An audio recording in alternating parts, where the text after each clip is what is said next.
సాముద్రిక శాస్త్రంలో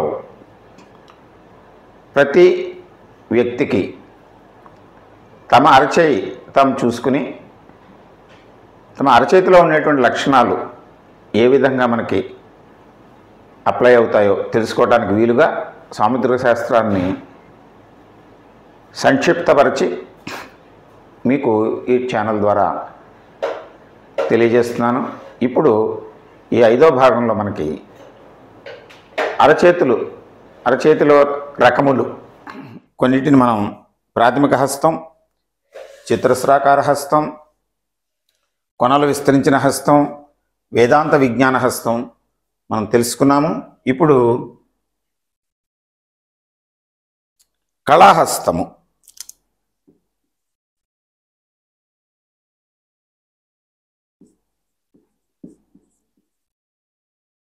కోనికల పాము,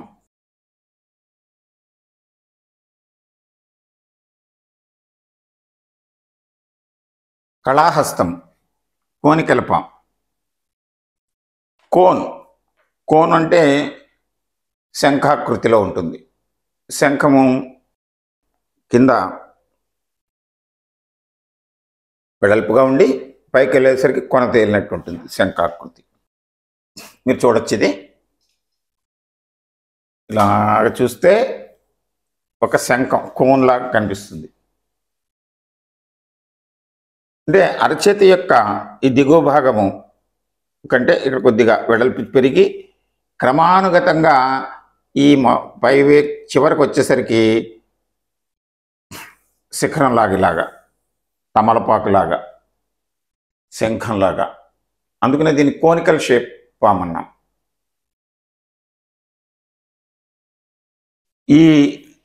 ఇది కోనికల్ షేప్ హ్యాండ్ పురుషులది, ఇది స్త్రీలది.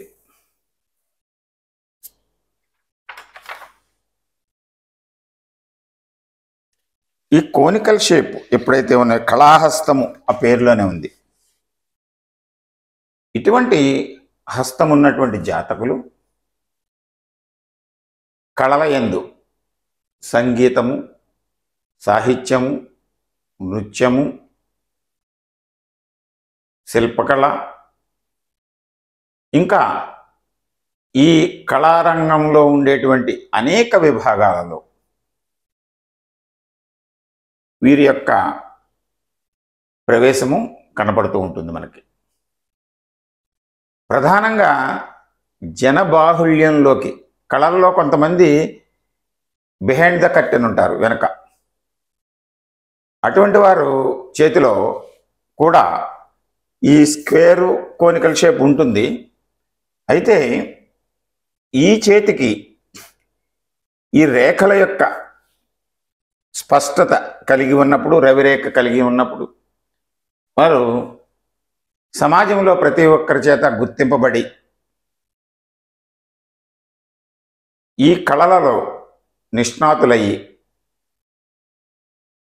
జనబాహుళ్యంలోకి వారు చొచ్చుకుని వెళ్ళి వారి చేత మన్ననలను పొందేటువంటి లక్షణం కలిగి ఉంటారు. అయితే వీరికి కళారాధన, కళాప్రియత్వము, కళాభిమానము, ప్రవేశము ఇవన్నీ ఉన్న మనస్తత్వంలో మాత్రం కొంచెం పెళుస్తనం ఉంటుంది. వీరి మనస్సు పసిపిల్లల యొక్క మనస్సు వలె పొగట్టకు లొంగుతారు, విమర్శకు కుంగిపోతూ ఉంటారు. పెళుసుతనం ఉంటుంది.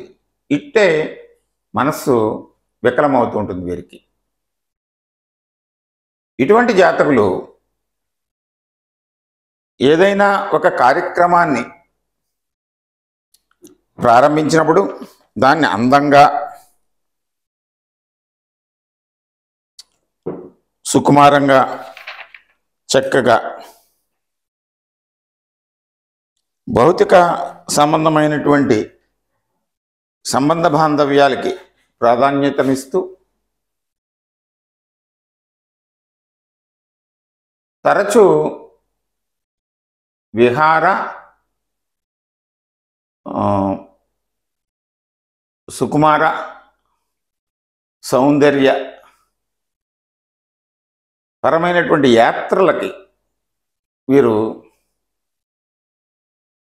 ఎల్లప్పుడూ ఆలోచన చేస్తూ అలంకరణకి ప్రాధాన్యతనిస్తూ వీళ్ళు పరిశుభ్రతకి చాలా ఎక్కువ శారీరక పరిసర గృహ సంబంధమైనటువంటి పరిశుభ్రతకు ప్రాధాన్యత ఇస్తూ అలంకరణ ఎక్కువ ఇష్టపడుతూ ఇటువంటి వ్యక్తులు సమాజంలో ఈ కళాభిమానంతో జీవితాన్ని కొనసాగిస్తూ ఉంటారు. వీరి యొక్క పర్సంటేజ్ కొద్దిగా 5%, అందుకంటే తక్కువ కనిపించవచ్చు మనకి. అయినా ఎక్కువ ప్రభావాన్ని చూపెడుతూ ఉంటారు సమాజం మీద. ఏం చేద్దంటే ఈ మిగిలినటువంటి 5% ఏమన్నా మిగిలిన 95% వ్యక్తులు వీరితోటి లేదా వీరి ప్రమేయంతో ఏదో సందర్భంలో ఈ కళల పట్ల ఆకర్షితులవుతూ అందరినీ అలరించేటువంటి స్వభావం కలిగి ఉంటారు. ఇది నెక్స్ట్ మనకి కొనదేరిన హస్తం, యోగ హస్తం.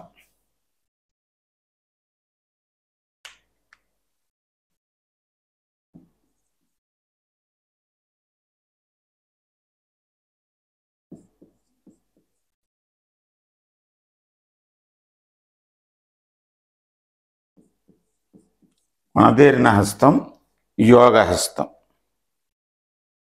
Pointed hand.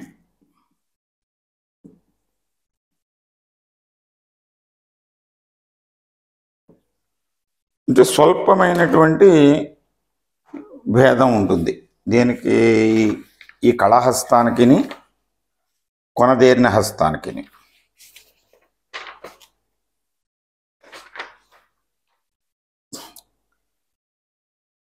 కళాహస్తంలో ఈ చేయి వెడల్పుగా ఉండి క్రమంగా ఇలాగా కోనికల్ షేప్ చివరికి వచ్చేసరికి పాయింట్ కనిపిస్తుంది. ఇది ఎలా కాదు, ఈ కొనలు పెరిగి వేళ్ళు కొనలు పెరిగి విస్తరించినట్టే ఉంటుంది. చేయి పొడవుగా కనిపిస్తుంది బాగా. గమనించండి. దీన్నే యోగహస్తం అని కూడా అంటాము. వీరు అతి సున్నిత స్వభావులై ఉంటారు. ప్రతి విషయంలోనూ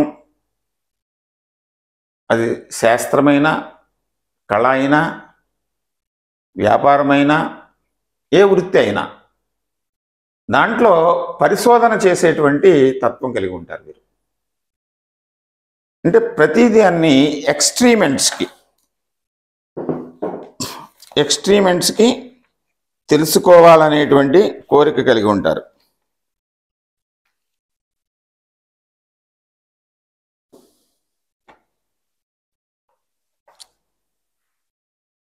ఇది స్త్రీది, పురుషుని హస్తం చూపిస్తాను మీకు.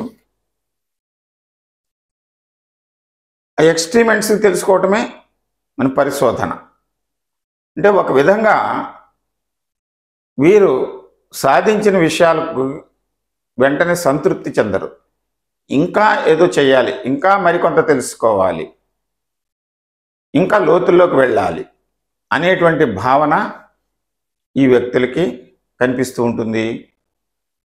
ఈ కళాహస్తంలాగే ఇటువంటి హస్తాల యొక్క పర్సంటేజ్ కూడా మనకి వ్యక్తుల యొక్క పర్సంటేజ్ కొంచెం తక్కువగానే ఉంటుంది. 5 లోపు ఉంటుంది.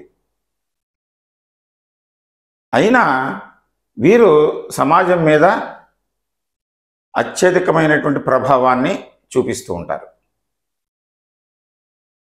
అంటే వీరి చేసేటువంటి పనుల్లో ఒక నిబద్ధత,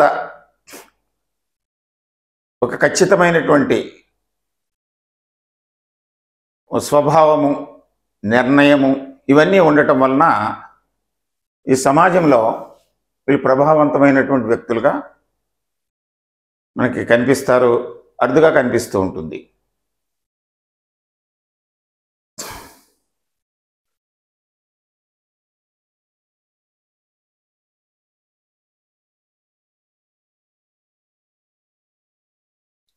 తదుపరి ఇంకా మనం ఫైనల్గా చెప్పుకునేటువంటిది హస్తం యొక్క రకములలో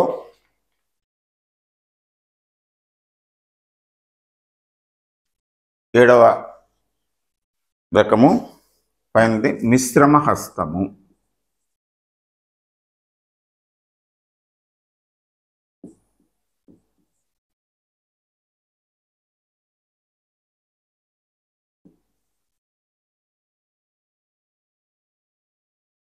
మిక్స్డ్ హ్యాండ్, మిశ్రమ హస్తం.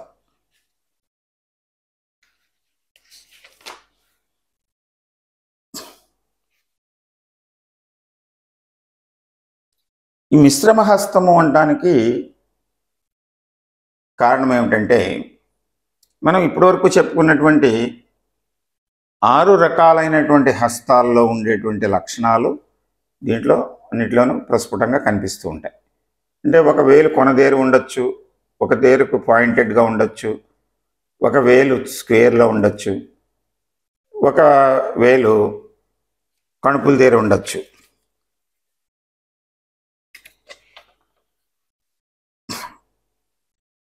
ఇలా ఇది పురుషుడిది, స్త్రీది.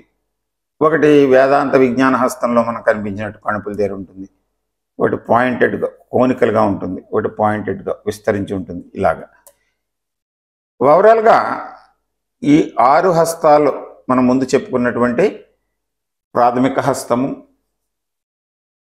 చతురస్రాకార హస్తము, కొనలు విస్తరించినటువంటి హస్తము, వేదాంత విజ్ఞాన హస్తము, కళాహస్తము, కొనలు దేరిన హస్తము. 7వది మిశ్రమ హస్తం. ఈ మిశ్రమ హస్తంలో మనం ముందుగా చెప్పుకున్నటువంటి 6 హస్తాల యొక్క లక్షణాలు కూడా కొన్ని కనిపిస్తూ ఉంటాయి. ఈ మిశ్రమ హస్తం యొక్క ప్రాధాన్యత ఏమిటి? ఈ మిశ్రమ హస్తంలో ఈ వ్యక్తులు అన్ని లక్షణాలు కలిగి ఉండి దాంట్లో ప్రధానంగా ఏ హస్తము యొక్క పోకడలు హెచ్చుగా ఉంటాయో అటువంటి అంశాల మీద వీరు ఎక్కువ ఫోకస్ చేస్తూ, పరిచయం అయితే ఈ 6 రకాల హస్తాల యొక్క లక్షణాలు వీరికి పరిచయం ఉంటుంది. అంటే వేదాంతంలోనూ ప్రవేశం ఉంటుంది, కళారంగంలోనూ ప్రవేశం ఉంటుంది, సంగీత సాహిత్యాల్లోనూ అభినివేశం ఉంటుంది. కొన్ని కొనదేరిన హస్తం యొక్క లక్షణాలు చతురస్రాకార హస్తం అంటే ఉపయుక్తకరమైనటువంటి హస్తం యొక్క లక్షణాలు ప్రధానంగా ఉంటూ, మిగిలినవన్నీ కూడా ఎంతో కొంత ప్రవేశం ఉండి వాటిని తన ప్రధానమైనటువంటి వృత్తి వ్యాపారాల్లో మేళవిస్తూ జీవితాన్ని కొనసాగిస్తూ ఉంటారు. ఇవి కూడా పర్సంటేజ్ ప్రకారం మనం చూస్తే చాలా తక్కువ ఉంటాయి, 1% ఉండొచ్చేమో. అంటే ప్రధానంగా మనం ఇప్పటివరకు చెప్పుకున్నటువంటి 7 రకాల హస్తాల్లో ప్రాథమిక హస్తం 20-25% ఉంటే, ఉపయుక్త హస్తం చతురస్రాకార హస్తం 60% ఉంటే, అంటే అక్కడికి 85% అయిపోయింది. ఒక 10% మిగిలినటువంటివి కొనలు విస్తరించిన హస్తం అంటే 95 అనుకుంటే, మనం ఈ కళాహస్తము 5 లోపు ఉంటాయి, వేదాంత విజ్ఞాన హస్తము 1% ఉండొచ్చు, ఈ మిశ్రమ హస్తం కూడా 1 or 2% ఉండొచ్చు. ఓవరాల్గా ఈ అన్ని హస్తాల యొక్క రకాలని మనం అబ్జర్వ్ చేసినప్పుడు మనం తెలుసుకుని ఆ విధమైనటువంటి లక్షణాలు కలిగినటువంటి వారిని వారు ఏ రంగాల్లో నిష్ణాతులు అవుతారో మనం గమనించి అటువైపు వాటిని మనం ప్రోత్సహించడానికి ఈ శాస్త్రం సహకరిస్తుంది. కొంతమందిలో దీంట్లో కొన్ని లక్షణాలు వ్యతిరేకమైన లక్షణాలు కొన్ని చెప్పడం జరిగింది మీకు. అంటే ప్రాథమిక హస్తంలో మొరటుతనము, అలాగే చతురస్రాకార హస్తంలో కొంచెం అది ఉపయుక్తకరమైనటువంటిది. అన్ని విభాగాల్లోనూ కూడా అది మనకు అనుకూలతనే సూచిస్తుంది. ఆ విషయంలో అక్కడ నెగటివ్ కొన్ని కనిపించవు మనకి. మిగిలినటువంటి హస్తాల్లో, కళాహస్తంలో కానీ, ఈ కొనలు దేరిన హస్తంలో కానీ, ఇటువంటి వారు కొంచెం పెళిసిదనం కలగటం, త్వరగా మనసు విరిగిపోయేటువంటి స్వభావం ఉండటం, పొగడ్తలకి లొంగిపోయేటువంటి లక్షణం ఉండటం, ఇలాంటివి కనిపించినప్పుడు మనం మిగిలిన రేఖల్ని, అంటే బీజాలు మనం తర్వాత తెలుసుకుంటాము. ఆ రేఖల్లో ఉండేటువంటి స్వభావాన్ని బట్టి ఈ క్షేత్రంలో ఉండేటువంటి లక్షణాలని మనం మేళవించి ఫలితాలు మనం చెప్పుకున్నప్పుడు, ఎందుకంటే నేను ఈ క్షేత్రం గురించి చెప్తున్నప్పుడు, ఈ హస్తాల యొక్క స్వభావాన్ని గురించి చెప్తున్నప్పుడు మీకు ఒక ప్రయోగాత్మకంగా మట్టి నేల యొక్క స్వభావం 5-6 రకాలు మీకు చూపెట్టడం జరిగింది. అంటే రాతి నేల, ఇసుక నేల ఇవన్నీ చెప్తున్నప్పుడు వాటిలో మనం అనుకూలమైనటువంటి పంటలను వేసినప్పుడు, బీజాలు నాటినప్పుడు అవసరమైతే ఆ నేల యొక్క స్వభావాన్ని మనం మార్పు చేయవచ్చు. అంటే ఎరువులు ఉపయోగించి, రసాయనాలు ఉపయోగించి, నీరు పెట్టి, లేకపోతే నీరు తగ్గించి లక్షణాలని మార్చవచ్చు. అదేవిధంగా ఈ క్షేత్రంలో, అంటే అరచేతిలో మనకు కనిపించినటువంటి భావాల్లో వ్యతిరేక భావాలని సాధన ద్వారా మనం వాటిని తగ్గించుకుంటూ ఉపయోగకరమైనటువంటి లక్షణాలని సాధన ద్వారా మనం పెంచుకుంటూ మన జీవితాన్ని అభివృద్ధి చేసుకోవచ్చు. ఆహ్లాదకరమైనటువంటి జీవితాన్ని మనం అనుభవించవచ్చు. ఇప్పుడు మనం ఈ క్షేత్రంలో అరచేతి యొక్క రకాలు గురించి తెలుసుకున్నాము. తదుపరి మరొక ఎపిసోడ్లో మరికొన్ని విషయాల గురించి సాముద్రిక శాస్త్రంలో మనం తెలుసుకుందాము. నమస్కారం.